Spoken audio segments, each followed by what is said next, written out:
You have the right to remain silent. You understand that? Yeah. Okay. Anything you say can and will be used against you in court. Do you understand that? What you mean by that? It means that if you tell us that you did something wrong, then we can use that against you in court.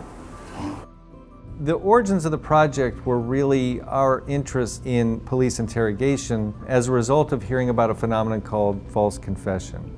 Interrogation in a lot of people's minds may conjure up the idea where someone gets a hit on the back of the head, gets cuffed to a chair, that kind of thing. That's illegal, and everyone knows it. The police know that as well. And so instead what we have is a face-off between detectives and a suspect. And as you might expect with almost any kind of ritual we have in our society, people learn things about how people react. They employ a whole menu of options when they're talking with someone, and over time police have found that there are ways to persuade people in any manner that you might think that doesn't involve physical force. Interrogation should be conducted in a non-supportive environment. We want to get the person onto our territory, away from his or her own surroundings. The interrogation room should be quiet, private, free of any outside distractions or noises. And when we set up the room, we want to have the two chairs facing each other about 4.5 to 5 feet apart. The doctor said it wasn't a fall. No, I never said. The doctor said. We offer to the suspect psychological justification for the commission of the crime. We don't legally justify it, but we offer him a moral excuse that will minimize or justify, in his own mind, committing the crime. It would be easy for somebody your size to hurt a baby and not realize it or not mean it. But why would I do Your that? wife's a big woman. It would be easy for her to. Yeah, but why would I do that though? As independent filmmakers, you realize you're going to devote a lot of time to one subject. And when you have a partnership like we do, you kind of look at each other as you're sifting through different topics and you think, is this really what I can spend a year, 2 years really immersed in? What is it that people are arguing about with false confession? What are the actual things that happen in a room that people can point to and say, this was overbearing someone's will, this was honest, this was fair, this was not fair? So that was the motive. And in seeking out a good example, we looked for a piece of tape and we came across the Adrian Thomas case. That's when we realized that this is a subject that other people would find interesting as well. Do you think that if you accidentally caused this injury that we're going to arrest you? Do you think that? Yes or no? Yes. Well, I'm telling you that we're not going to, okay? You rarely ever see what leads to false confession. And you normally don't get to see what happens when you go inside a room and being interrogated for over 10 hours.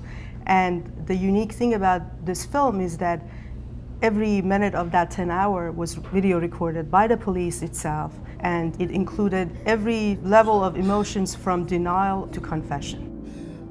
When we're speaking to you, we're of course lying. We want you to tell us the truth. So we're going to say anything we can to get you to tell us the truth. You ain't got a lot of time. They're trying to save your son's life right now. In their desperate measure to get a statement, and they resort to so many offensive lies, telling him things like, the doctors are pushing us for information. Do you want to save your son's life?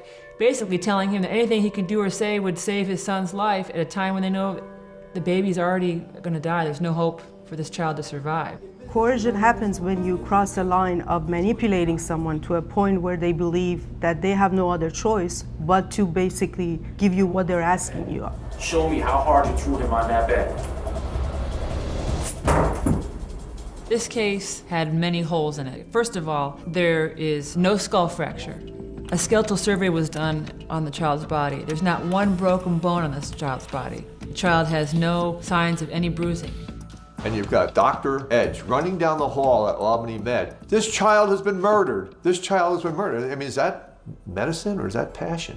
What we then learn is that there is a lot of interest and experience in finding out how people confess. What is it that motivates them? It's controversial, and we present an expert that the defense attorneys had a lot of confidence in, Richard Offshea. He's a very well-respected psychologist, and he's made a career out of studying some rather extreme states of mind that people go into. After I analyzed the Adrian Thomas interrogation, I came to the conclusion that his statement was a coerced statement. The story that he tells about what happened has really got to match the physical evidence of the case, which in this case it simply did not. Beyond just showing both sides of an argument, we also get to trace how this information then travels through our judicial system and is put in the lap of the jury. And the audience is also in the position of having to sort that out for themselves. So it becomes complicated, we think, for the viewer, and we're hoping that, makes them reflect on some of the things that we have to deal with as a society.